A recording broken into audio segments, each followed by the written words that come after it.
ഇതുവരെ ജസ്ന സലീം തട്ടമിട്ടിട്ടാണ് നിങ്ങൾ ഇതുവരെ കണ്ടുകൊണ്ടിരുന്നത്. പക്ഷേ ഇപ്പോൾ ആദ്യമായിട്ടാണ് ഞാൻ തട്ടമില്ലാതെ ഈ വെറൈറ്റി മീഡിയയുടെ മുമ്പിലേക്ക് വരുന്നത്. അത് ജസ്ന സലീമിന് മതമില്ല.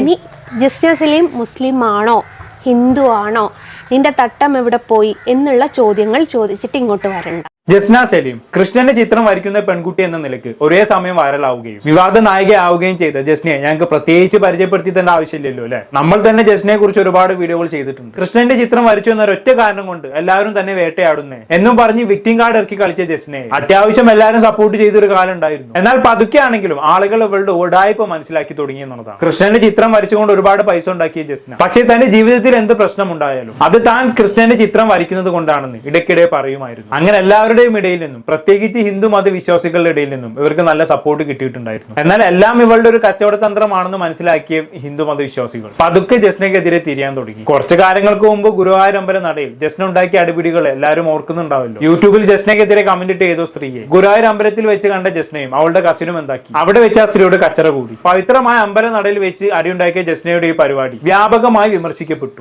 പിന്നീട് ഗുരുവായൂർ അമ്പല നടയിൽ വെച്ച് കേക്ക് മുറിച്ച സംഭവവും വിവാദമായി. അങ്ങനെ ഇടയ്ക്കിടെ അമ്പലത്തിൽ പോയി എന്തെങ്കിലും ഉടായ്പ കാണിക്കുന്നത് സ്ഥിരം പരിപാടി ആയതോടെ കോടതി വരെ ഇടപെടേണ്ടി വന്നു എന്നുള്ളതാണ്. എന്നാൽ ഇപ്പം ജസ്ന പുതിയ വീടൊക്കെ വെച്ച് താമസം മാറി എന്നുള്ളതാണ് പുതിയ വാർത്ത. കൃഷ്ണന്റെ പടം വരച്ചുണ്ടാക്കിയ പൈസ കൊണ്ട് നിർമ്മിച്ച വീടാണ് അത് എന്നുള്ളതാണ് ജസ്ന പറയുന്നത്. പുതിയ വീട്ടിലേക്ക് താമസം മാറുന്നതിന്റെ ഭാഗമായിട്ട് വെറൈറ്റി മീഡിയക്ക് വേണ്ടി ജസ്റ്റിന് ഒരു ഇന്റർവ്യൂ കൊടുത്തിട്ടുണ്ടായിരുന്നു. ആ ഇന്റർവ്യൂവിൽ വെച്ച് വിവാദമായ പല പ്രസ്താവനകളും ജസ്ന നടത്തുന്നുണ്ട്. എനിക്ക് മതമില്ല, ഇനി തട്ടമില്ല എന്നൊക്കെ പറയുന്നുണ്ട്. നമുക്ക് എന്തായാലും ജസ്നക്ക് പറയാനുള്ളത് ഒന്ന് കേട്ടോക്കാം. ഞാനുള്ളത് നമുക്ക് എല്ലാവർക്കും വളരെ സുപരിചിതമായിട്ടുള്ള ജസ്ന സലീമിന്റെ വീട്ടിലാണ്. ജസ്ന സലീം ജനിച്ചു വളർന്ന വീടിന്റെ മുന്നിലാണ് നമ്മളിപ്പോൾ ഉള്ളത്. അപ്പൊ നമ്മുടെ മരിച്ചുപോയ ഏതോ മഹാന്റെ വീട്ടിലേക്ക് അവരുടെ ബന്ധുക്കളുടെ ഇന്റർവ്യൂ എടുക്കാൻ പോണ മാതിരിയാണ് അവതാരികന്റെ ഇൻട്രൊഡക്ഷൻ കണ്ടാ തോന്നുന്നു. ജസ്ന സലീം ജനിച്ചു വളർന്ന വീടിന്റെ മുന്നിലാണ് നമ്മളുള്ളത് എന്നൊക്കെ. അതിന് ജസ്ന സലീം ആരാ? എല്ലാരും ജനിച്ചു വളർന്ന പോലെ തന്നെ ജസ്ന സലീമും ജനിച്ചു വളർന്നു, അത്രേ ഉള്ളൂ. വലിയ സംഭവമാക്കാനൊന്നും ഇല്ല. എന്തായാലും ബാക്കിയോട് പറഞ്ഞോട്ടെ. ഇതുവരെ ജസ്ന സലീം തട്ടമിട്ടിട്ടാണ് നിങ്ങൾ ഇതുവരെ കണ്ടുകൊണ്ടിരുന്നത്. പക്ഷേ ഇപ്പോൾ ആദ്യമായിട്ടാണ് ഞാൻ തട്ടമില്ലാതെ ഈ വെറൈറ്റി മീഡിയയുടെ മുമ്പിലേക്ക് വരുന്നത്. അത് വല്ലാത്തൊരു സംഭവമാണ് കേട്ടോ. ചരിത്ര താളുകളിൽ തങ്കലിപികളാൽ എഴുതപ്പെടേണ്ട ഒരു സംഗതി തന്നെയാണിത്. മെയ് 31, 2025 ജസ്ന സലീം ആദ്യമായി തട്ടമിടാതെ ഇന്റർവ്യൂ കൊടുത്ത ഈ ദിവസം തട്ടിപ്പുകാരുടെ തട്ടം പറയുന്ന പേരിൽ അറിയപ്പെടുന്നു. ഭാവിയിൽ കുട്ടികൾക്ക് ഹിസ്റ്ററി ക്ലാസ്സിൽ പഠിക്കാൻ പറ്റിയ സംഭവം തന്നെ. ബാക്കി പറഞ്ഞാട്ടെ. ഒന്നുമല്ല, ഇന്നെന്ന് പറയുന്നത് ഈ ഒരു ദിവസം എന്നെ സംബന്ധിച്ച് എന്ന് പറയുന്നത് ലൈഫിൽ ഒരിക്കലും മറക്കാൻ പറ്റാത്തൊരു ദിവസമാണ് ഇന്ന്. അപ്പോൾ ഈ ഒരു ദിവസം ഞാൻ പറഞ്ഞ മറ്റൊരു കാര്യം കൂടിയുണ്ട്. ജസ്ന സലീമിന് മതമില്ല. ഇനി ജസ്ന സലീം മുസ്ലിം ആണോ ഹിന്ദു ആണോ, നിന്റെ തട്ടം എവിടെ പോയി എന്നുള്ള ചോദ്യങ്ങൾ ചോദിച്ചിട്ട് ഇങ്ങോട്ട് വരണ്ട. എന്റെ പൊന്നു സ്ത്രീയെ, നിങ്ങൾ തട്ടമിടുകയോ തട്ടമിടാതിരിക്കുക എന്താന്ന് വെച്ചാൽ ചെയ്യും. ഇവിടെ ആർക്കും ഒരു തേങ്ങൂല്ല, ആരും ചോദിക്കാനും പോണില്ല. പക്ഷെ നിങ്ങളുടെ സ്ഥിരം പരിപാടിയായിട്ടുള്ള ഉടായ്പകൾ വല്ലതും കയ്യിലെടുക്കാനാണ് പരിപാടിയെങ്കിൽ ചിലപ്പം ചോദിച്ചെന്ന് വരും. അപ്പൊ പിന്നെ അങ്ങനെ എങ്ങനെയെന്ന് പറഞ്ഞ് കരിഞ്ഞ് മേഘാതിരുന്നാൽ മാത്രം മതി. ബാക്കി പറഞ്ഞോട്ടെ. ഇനി ഒരു തട്ടമിട്ടാലാണ് നമ്മളൊരു മുസ്ലിം മതസ്ഥ എന്നുള്ള രീതിയിൽ അറിയപ്പെടുന്നത്. അപ്പോൾ ആ ഒരു കെയർ ഓഫിൽ ഇനിയിപ്പോൾ തട്ടമിട്ടിട്ട് നിങ്ങൾ ആരും എന്നെ കണ്ടിട്ട് അങ്ങനത്തെ ഒരു ചോദ്യം ചോദിക്കുന്ന ഒരു സാഹചര്യത്തിലേക്ക് ഇനി വരൂല. ഇനി ആര് എന്നോട് ചോദിച്ചാലും നീ ഏതാണ് മതം, അല്ലെ നിനക്ക് ഏതാണ് മതം, അല്ലെ നിനക്ക് മരിക്കണ്ടേ, നിനക്ക് സ്വർഗത്ത് പോവണ്ടേ എന്ന് ചോദിക്കുന്ന ആൾക്കാരോട് എനിക്ക് ഒറ്റ ഉത്തരേ ഉള്ളൂ, ഞാനൊരു മനുഷ്യനാണ്. എൻ്റെ ഉമ്മയും വാപ്പയും എന്നെ കുട്ടിക്കാലത്ത് അല്ലെ വേണ്ട എൻ്റെ ഉമ്മ പ്രസവിച്ച സമയത്ത് എനിക്കറിയില്ലായിരുന്നു ഞാൻ ഏതാ മതം എന്നുള്ളത്. അതേപോലെ ഇനി മുന്നോട്ട് ജീവിക്കാനാണ് എനിക്ക് താല്പര്യം. എല്ലാവരും ജസ്നക്ക് ഒരു കൈയടി കൊടുക്കൂ. ജാതി നിലപാടൊക്കെ അല്ലെ, ഇത്രയും കിടിലൻ നിലപാടൊക്കെ ഉള്ള ഒരു വ്യക്തിയായിരുന്നു ജസ്ന. അറിഞ്ഞില്ല, ആരും പറഞ്ഞില്ല. മതത്തിൽ വിശ്വസിക്കുകയോ വിശ്വസിക്കാതിരിക്കുകയോ തട്ടമിടുകയോ തട്ടമിടാതിരിക്കുകയോ അതൊക്കെ നിങ്ങളുടെ ഇഷ്ടം. പക്ഷെ ഇത്രയും കാലം ഈ തട്ടവും ഇട്ട് നടന്നിട്ടാണ് ഇവിടെ ഈ നിലയിലെത്തിയത്. സെൽഫ് മാർക്കറ്റിംഗ് മുഴുവനും നടത്തിയത് ഈ തട്ടം ഇട്ട് നടന്നിട്ടാണ്. ഗുരുവായൂർ അമ്പലത്തിൽ പോയപ്പോൾ പോലും ഈ തട്ടം ഇവൾ അയച്ചിട്ടില്ല. ഇവളുടെ മാർക്കറ്റിംഗ് സ്ട്രാറ്റജി ആയിരുന്നു ഈ തട്ടവും മുസ്ലിം പേരും ഒക്കെ. എന്നിട്ടാണ് എനിക്ക് മതമില്ല, ഞാൻ തട്ടമിടില്ല എന്നൊക്കെ പറഞ്ഞ് വലിയ നിലപാടായിട്ട് വന്നേക്കുന്നത്. ഇനിയിപ്പോ എന്താവാലോ, എല്ലാരും പറ്റിച്ച് കുറെ പൈസ ഉണ്ടാക്കിയല്ലോ, വീടൊക്കെ വെച്ചല്ലോ, എന്തായാലും കൊള്ളാം. ബാക്കി പറഞ്ഞാട്ടെ. ഒരു മതത്തിന്റെ പേരിൽ ഇപ്പം നിങ്ങൾ പറയുന്ന ഒരു കാര്യമുണ്ട്, കൃഷ്ണനെ വരച്ച് പ്രശസ്തി നേടിയ ഒരു മുസ്ലിം കുട്ടി. ഇനി നിങ്ങളത് മാറ്റി പറയണം, കൃഷ്ണനെ വരച്ച് പ്രശസ്തി നേടിയ ഒരു കുട്ടി എന്നാക്കണം. ആ മുസ്ലിം കുട്ടി എന്നുള്ള ആ ഒരു ലേബൽ ഞാൻ വേണ്ടാന്ന് വെച്ചു. കുട്ടിന്നല്ല തള്ളാന്ന് വിളിക്കേണ്ടി വരും. എന്തായാലും കൊള്ളാം. കൃഷ്ണനെ വരയ്ക്കുന്ന മുസ്ലിം പെൺകുട്ടി എന്ന പേരിൽ അറിയപ്പെട്ടു. അതിനെ മുതലെടുത്ത് കണ്ട പൈസ ഒക്കെ ഉണ്ടാക്കി ഒരു വീട് വെച്ച് കഴിഞ്ഞപ്പോ ഇതാ പറയുന്നു എനിക്ക് ആ പേരിൽ അറിയപ്പെടേണ്ടത്. അല്ലെങ്കിൽ ഇനിയിപ്പോ അതിന്റെ ആവശ്യമില്ലല്ലോ അല്ലെ. നമ്മൾ ഉദ്ദേശിച്ച പോലെ തന്നെ കാര്യങ്ങൾ ഭംഗിയായി നടന്നല്ലോ. ബിസിനസ് ഒക്കെ സക്സസ്ഫുൾ ആയി, വീടും വെച്ചു. ഇനിയിപ്പോ എന്താവാലോ. വലിയ നിലപാടും കൊണ്ടുവന്നേക്കുന്നു. എന്നെ കൊണ്ടൊന്നും പറയിപ്പിക്കണ്ട. വലിയ സംഭവ ചിത്രം ഒന്നുമല്ല ജസ്ന വരച്ചിരിക്കുന്നത്. സാധാരണ എല്ലാവരും വരയ്ക്കുന്ന പോലെ തന്നെ കൃഷ്ണന്റെ ചിത്രം വരയ്ക്കുന്നു, അത്രേ ഉള്ളൂ. നല്ല ഷോ ഓഫ് കാണിക്കുന്ന ആളായതുകൊണ്ട് ആളുകൾ പെട്ടെന്ന് ശ്രദ്ധിച്ചു. പിന്നെ മുസ്ലിം സ്ത്രീ ആയതുകൊണ്ട് തന്നെയാണ് ജസ്ന വരച്ച ചിത്രങ്ങൾക്ക് ഇത്ര ഡിമാൻഡ് ഉണ്ടായത്. വലിയ വില കൊടുത്ത ആളുകൾ വാങ്ങിയതും അതുകൊണ്ടൊക്കെ തന്നെയാണ്. എന്നിട്ട് എല്ലാം കഴിഞ്ഞിട്ട് ഈ നിലപാടുമായി വരുമ്പോൾ എനിക്ക് പുച്ഛമാണ് തോന്നുന്നത്. എന്നാലും ജസ്നന്റെ ആ ടൈമിംഗ് നിങ്ങൾ നോക്കണം. വീട് പണി കഴിഞ്ഞ് കൃത്യസമയത്ത് തന്നെ ഇത് പുറത്ത് പറയാൻ കാണിച്ച ആ മനസ്സ് നിങ്ങൾ ആരും കാണാണ്ട് പോരുത്. ബാക്കി പറഞ്ഞാട്ടെ. അപ്പൊ ഈ മതമില്ല എന്ന് പറയുന്നത് വലിയൊരു തീരുമാനമാണ് അല്ലേ? അപ്പൊ നാളെ ഇനിയിപ്പോ കുറച്ച് മുന്നോട്ട് പോകുമ്പോൾ മനുഷ്യന്മാരാണ്, എല്ലാവരും മരിക്കും, മരണം എല്ലാവർക്കും ഉണ്ട്.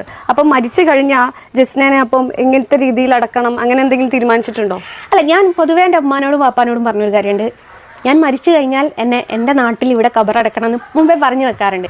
പക്ഷേ എൻ്റെ ഹസ്ബൻഡ് ഞാൻ ചിത്രവര തുടങ്ങി അന്ന് തൊട്ടിട്ട് കളിയാക്കുന്ന ഒരു വാക്കുണ്ട്.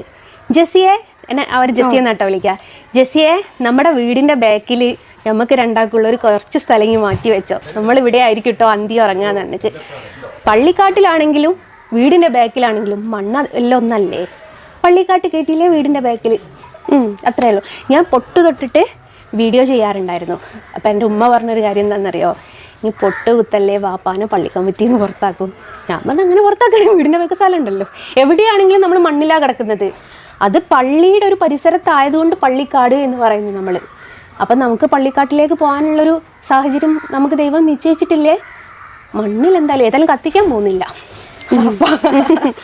അച്ചോ, പാവം കുട്ടി. കൃഷ്ണന്റെ ചിത്രം വരച്ചത് കാരണം എന്തൊക്കെ അനുഭവിച്ചുല്ലേ. മതത്തിൽ നിന്ന് പുറത്തായി, മരിച്ചു കഴിഞ്ഞാൽ കബറെടുക്കാൻ പോലും പള്ളിക്കാട്ടിൽ കയറ്റില്ല. എല്ലാം കൃഷ്ണന്റെ ചിത്രം വരച്ചത് കൊണ്ടാണല്ലോ. കഷ്ടമുണ്ട് കേട്ടോ. ജസ്റ്റിന്റെ വർത്താനം കേട്ട് ഇങ്ങനെ ചിന്തിച്ചു പോയ കുറച്ചാണെങ്കിലും ഉണ്ടാവും. മരിച്ചു കഴിഞ്ഞാൽ തന്നെ വീടിന്റെ പിറകിൽ കുഴി കുത്തി കുഴിച്ചിടേണ്ടി വരും. പള്ളിക്കാട്ടിലേക്ക് പോലും കയറ്റില്ല എന്ന് ജസ്ന പറയുന്നത് കേട്ട്. ഇതെല്ലാം കൃഷ്ണന്റെ ചിത്രം വരച്ചത് കൊണ്ട് മാത്രം ഈ പെൺകുട്ടി അനുഭവിക്കുന്നതാണല്ലോ എന്ന് ചിന്തിക്കുന്നവരുണ്ടെങ്കിൽ അവിടെ ജസ്ന വിജയിച്ചു. ഇവരുടെ സ്ഥിരം പരിപാടിയാണിത്. അന്നും ഇന്നും ഈ ഒരു വിക്ടിം കാർഡ് ഇറക്കിയാണ് ഇവർ പോപ്പുലർ ആയതും മാർക്കറ്റ് പിടിച്ചതും. അയ്യോ, കൃഷ്ണന്റെ ചിത്രം വരച്ചത് കാരണം എന്നെ മതത്തിൽ നിന്നും പുറത്താക്കിയേ, മഹലിൽ നിന്നും പുറത്താക്കിയേ, നാട്ടുകാരെല്ലാവരും കൂടി ചേർന്ന് എന്നെ ഉപദ്രവിക്കുന്നേ. ഒരു സമയത്ത് ഇതും പറഞ്ഞ് കരയിലായിരുന്നു ജസ്നയുടെ മെയിൻ പരിപാടി. അന്ന് എല്ലാവരും അത് വിശ്വസിച്ചു പോയി. കൃഷ്ണന്റെ ചിത്രം വരച്ചതിന്റെ പേരിൽ ഒരു മുസ്ലിം പെൺകുട്ടി കല്ലെറിയപ്പെടുക എന്ന് പറഞ്ഞാൽ ശരിയല്ലല്ലോ. അത് വിചാരിച്ച് എല്ലാവരും ജസ്നയെ സപ്പോർട്ട് ചെയ്തു. പിന്നെ പതുക്കെ പതുക്കെയാണ് ഇവളുടെ ഉടായ്പകൾ ഓരോന്ന് പുറത്തു വരാൻ തുടങ്ങിയത്. അതുകൊണ്ട് ഈ പള്ളിക്കാട്ടിൽ കയറ്റാത്ത കഥയൊന്നും ആരും വലിയ കാര്യമാക്കി എടുക്കണ്ട. വിശ്വാസികളുടെ മൃതദേഹം മതത്തിന്റെ ആചാരപ്രകാരം മറവ് ചെയ്യുന്ന സ്ഥലമാണ് പള്ളിക്കാട്. അങ്ങനെ വരുമ്പോൾ വിശ്വാസികളല്ലാത്ത ആളുകൾ അവിടെ തന്നെ മറവ് ചെയ്യപ്പെടണം എന്ന് വാശി പിടിക്കുന്നതിൽ അർത്ഥമില്ലല്ലോ. അതുകൊണ്ട് തന്നെ ആ പേരും പറഞ്ഞ് സഹതാപം ഉണ്ടാക്കാനുള്ള ശ്രമങ്ങൾക്കൊന്നും ആരും വളം വെച്ച് കൊടുക്കരുത്. ഇത് മാത്രമാണ് എനിക്ക് പറയാനുള്ളത്. ഇനി ഇതിനെല്ലാം ശേഷം അൻസാരി എന്ന് പറയുന്ന ഉസ്താദ്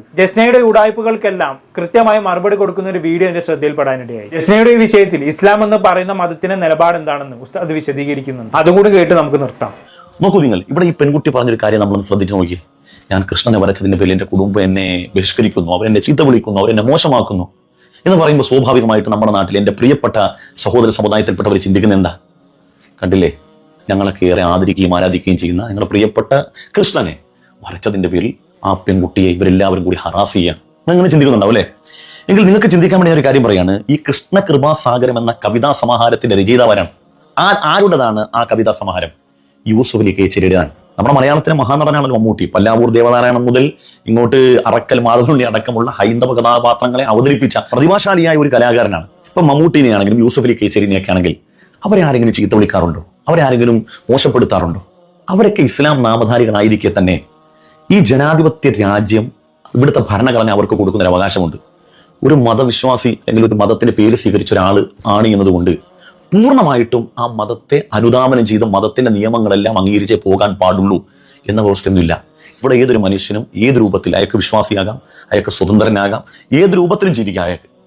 അതാണ് ഉസ്താദ് പറഞ്ഞതിന് പൊരുൾ എന്താണെന്നുള്ള എല്ലാവർക്കും മനസ്സിലായി കാണുമെന്ന് വിചാരിക്കുന്നു. ഇവിടെ മുസ്ലിം നാമധാരികളായിട്ടുള്ള എത്രയോ ആളുകൾ മതത്തിൽ വിശ്വസിക്കാതെ നടക്കുന്നുണ്ട്. അതിൽ സെലിബ്രിറ്റികളും അല്ലാത്തവരും പെടും. അവർക്കൊന്നും ഇല്ലാത്ത പൊങ്കാല എന്തുകൊണ്ട് ജസ്നയ്ക്ക് കിട്ടുന്നു? വേറൊന്നും കൊണ്ടല്ല, രണ്ട് മതങ്ങളെ വെച്ച് ജസ്ന നടത്തിയ മുതലെടുപ്പ് തന്നെയാണ് കാരണം. ജനങ്ങളെ പറ്റിക്കുന്നതിന് ഒരു പരിധിയൊക്കെ ഇല്ലേ? ഒരു പരിധി വിട്ട് കഴിഞ്ഞാണെങ്കിൽ ആളുകൾ പ്രതികരിക്കും, അത്രേ ഉള്ളൂ. ജസ്ന ഇനിയും ചിത്രം വരച്ചോളൂ, തട്ടമിടാതെ ഇട്ടോ നടന്നോളൂ. പക്ഷെ പ്രഹസനം കാണിക്കാൻ നിൽക്കരുത്, മുതലെടുപ്പ് നടത്തരുത്, നാടകം കളിക്കാൻ നിൽക്കരുത്. അത്രേ എനിക്ക് പറയാനുള്ളൂ. എന്താണെന്ന് കേട്ട് നിങ്ങൾക്ക് തോന്നുന്നത് താഴെ കമന്റ് ബോക്സിൽ രേഖപ്പെടുത്തുമല്ലോ.